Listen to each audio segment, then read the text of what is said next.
ಇನ್ನ ತ್ರಿವಿಕ್ರಮ್ ಅವರು ಮನೆಯಲ್ಲಿ ಒಂದ್ ಮಾತು ಹೇಳ್ತಾರೆ, ನಾನು ಪಾರು ಸೀರಿಯಲ್ ನೋಡ್ತಾ ಇದ್ದೆ, ಮೋಕ್ಷಿತ್ ಅವ್ರ ಫ್ಯಾನ್ ನಾನು ಅಂತ.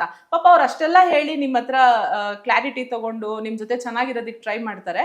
ಬಟ್ ಮೋಕ್ಷಿತ್ ಅವ್ರು ಅಷ್ಟು ಸ್ಟ್ರಾಂಗ್ ಆಗಿ ಡಿಸೈಡ್ ಆಗ್ಬಿಟ್ಟಿದ್ರ ಅಂತ, ಅಂದ್ರೆ ನನಗೆ ಈ ವ್ಯಕ್ತಿ ಯಾಕೋ ಸ್ವಲ್ಪ ಫೇಕ್ ಅನ್ನಿಸ್ತಾರೆ, ಬೇಡ ಅಂತ ಅಷ್ಟು ಸ್ಟ್ರಾಂಗ್ ಆಗಿ ಡಿಸೈಡ್ ಆಗ್ಬಿಟ್ಟಿದ್ರ ಅಂತ.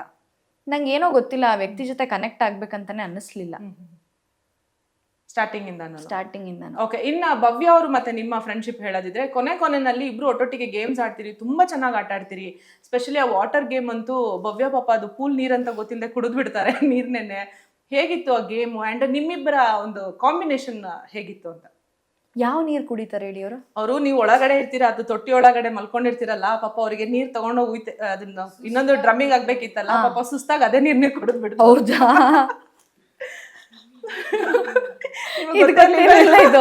ಇದು ಗೊತ್ತಿರ್ಲಿಲ್ಲ.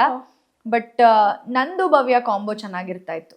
ಅಂದ್ರೆ ಟಾಸ್ಕ್ ಏನೇ ಬಂದ್ರು ನಾವು ಆಕ್ಚುಲಿ ಅದ್ರಲ್ಲಿ ಏನಾಗುತ್ತೆ ಅಂದ್ರೆ, ಹನುಮಂತು ಗೆದ್ದು ಅವರು ಟಿಕೆಟ್ ಫಿನಾಲೆಗೆ ಟಾಸ್ಕ್ ಆಡೋದಕ್ಕೆ ಅಂತ ಅವರು ಸೆಲೆಕ್ಟ್ ಆಗ್ತಾರೆ. ನಾನು ಮತ್ತೆ ಭವ್ಯ ಅವ್ರು ಇರ್ತೀವಿ, ಆ ಕಡೆ ಮಂಜಣ್ಣ ಮತ್ತೆ ಗೌತಮಿ ಇರ್ತಾರೆ. ಬಿಗ್ ಬಾಸ್ ಹೇಳ್ತಾರೆ, ನೀವೇನಾದ್ರೂ ಇವಾಗ ತಂಡನ ಬದಲಾಯಿಸ್ಕೋತೀರಾ ನೋಡಿ ಅಂತ ಹೇಳಿ.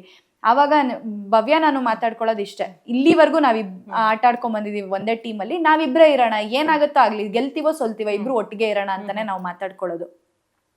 ಅಂಡ್ ಈ ಲಾಸ್ಟ್ ವೀಕ್, ಫಿನಾಲೆ ವೀಕ್, ಅದು 6 ಟಾಸ್ಕ್ ನಾವೇನ್ ಆಡ್ತೀವಿ, ಫಸ್ಟ್ ಟಾಸ್ಕ್ ಅಲ್ಲಿ ಅವ್ರು ನನಗೆ ಚಾನ್ಸ್ ಕೊಡ್ಲಿಲ್ಲ ಅಂದಿದ್ರೆ ನಿಜವಾಗ್ಲೂ ನಾನು ಪ್ರೂವ್ ಮಾಡ್ಕೊಳಕ್ ಆಗ್ತಾನೆ ಇರ್ಲಿಲ್ಲ. ಅವ್ರು ರೀಸನ್ ಕೊಟ್ಟಿರ್ಬೋದು, ಮೋಕ್ಷಿತಾ ಅವರು 100% ಕೊಡ್ತಾರೆ, ಬಟ್ ಆದ್ರೂ ಅಷ್ಟು ಬೆಸ್ಟ್ ಕೊಡಲ್ಲ ಆಟದಲ್ಲಿ ಅಂತ ಹೇಳಿ ಅವ್ರು ಹೇಳಿದ್ರು ರೀಸನ್. ಬಟ್ ಆದ್ರೂ ಅವ್ರು ನನಗೆ ಅದನ್ನ ಕೊಟ್ಟಿದ್ದಕ್ಕೆ ನಾನು ಪ್ರೂವ್ ಮಾಡ್ಕೊಳಕಾಯ್ತು. ಮಿಸ್ಜಡ್ಜ್ ಮಾಡ್ಬಿಟ್ರ ನಿಮ್ಮನ್ನ ಅಲ್ಲಿ ಅಂತ? ಎಲ್ಲಿ ಅಂದ್ರೆ ನಿಮಗೆ ಚಾನ್ಸ್ ಅಂದ್ರೆ ಅವ್ರು ಗೆಲ್ಲಲ್ಲ ಅನ್ಕೊಂಡು ನಿಮಗೆ ಚಾನ್ಸ್ ಕೊಟ್ಟು ಅವ್ರು ನಿಮ್ಮನ್ನ ಮಿಸ್ಜಡ್ಜ್ ಮಾಡ್ಬಿಟ್ರ ಅಲ್ಲಿ ಅಂತ? ಮಿಸ್ಜಡ್ಜ್ ಅಂತ ಏನಿಲ್ಲ, ಅವ್ರವ್ರ ಅನಿಸಿಕೆ, ಅದೇನು ಏನು ಮಾಡೋಕ್ಕಾಗಲ್ಲ. ಬಟ್ ಮೋಕ್ಷಿತಾ ಆಡಲ್ಲ ಅನ್ಕೊಂಡು ಅವ್ರು ಕೊಟ್ಟಿದ್ದು, ಬಟ್ ಅದರಲ್ಲಿ ನಾನು ಪ್ರೂವ್ ಮಾಡ್ಕೊಂಡೆ. ಅವ್ರು ನನಗೆ ಕೊಟ್ಟಿದ್ದಕ್ಕೆ ನಾನು ಪ್ರೂವ್ ಮಾಡ್ಕೊಳಕಾಯ್ತು, ಇಲ್ಲ ಅಂದಿದ್ರೆ ಆಗ್ತಾ ಇರ್ಲಿಲ್ಲ. ಅದು ನಿಮ್ದಿಬ್ರದ್ದು ಒಂದು ಜಂಪ್ ಸಿಕ್ಕಾಪಟ್ಟೆ ವೈರಲ್ ಆಗ್ಬಿಟ್ಟಿತ್ತು. ಅಂದ್ರೆ ಫೀಮೇಲ್ ಫ್ರೆಂಡ್ಶಿಪ್ ಅಂತ ಏನ್ ಕರಿತೀವಲ್ಲ ನಾವು, ಅದಕ್ಕೆ ನೀವು ಗೆದ್ದಿದ ತಕ್ಷಣ ಓಡ್ ಬಂದು ಅವ್ರ ಮೇಲೆ ಎಗ್ರಿ ಕೂತ್ಕೊಳೋದು ಅದೊಂದು ಸಿಕ್ಕಾಪಟ್ಟೆ ವೈರಲ್ ಆಗ್ಬಿಟ್ಟಿತ್ತು ಆ ಟೈಮಲ್ಲಿ. ಅಂದ್ರೆ ನಾವಿಬ್ರೇ ಹುಡುಗಿರು ಅದು ಗೆಲ್ತಿದ್ವಲ್ಲ, ಅದೊಂಥರ ಬೇರೆನೆ ಫೀಲ್ ಕೊಡ್ತಾ ಇತ್ತು ನಮ್ಗೆ. ಎಸ್ಪೆಷಲಿ ಆ ನೀರಿನ ಟಾಸ್ಕ್ ಅಲ್ಲಿ ಅದೇ ಅನ್ಕೊಂಡಿದ್ ನಾವು, ಮಂಜಣ್ಣನೇ ಇದ್ರಲ್ಲಿ ಗೆಲ್ಲೋದು, ಆದ್ರೂ 100% ನಾವು ಕೊಡೋಣ ಅಂತ ಅನ್ಕೊಂಡಿದ್ವಿ. ಬಟ್ ಅದ್ ಮಂಜಣ್ಣ ಅಲ್ಲ ನಾವೇ ಅಂತ ಅಂದಾಗ ಅದ್ ಬೇರೆನೆ ತರ ಅನ್ಸುತ್ತೆ.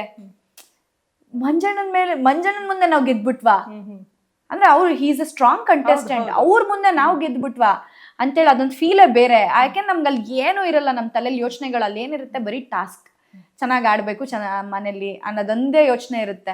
ಹಂಗೆ ಗೆದ್ದಾಗ ಆ ಒಂದು ಫೀಲ್ ಇರುತ್ತಲ್ಲ, ಅದು ಆ ಫೀಲೇ ಬೇರೆ. ನಮ್ಗೆ ಅಕ್ಕಪಕ್ಕ ಯಾರು ಇರ್ತಾರೆ ಯಾರು ಇರಲ್ಲ ಏನು ನೋಡಲ್ಲ, ಹಂಗೆ ನೋಡ್ದೆ ಓಡಕ್ ಕೂತ್ಕೊಂಡಿರೋಂಥ ಒಂದು ಮೊಮೆಂಟ್ಸ್ಗಳವೆಲ್ಲ ಅದು.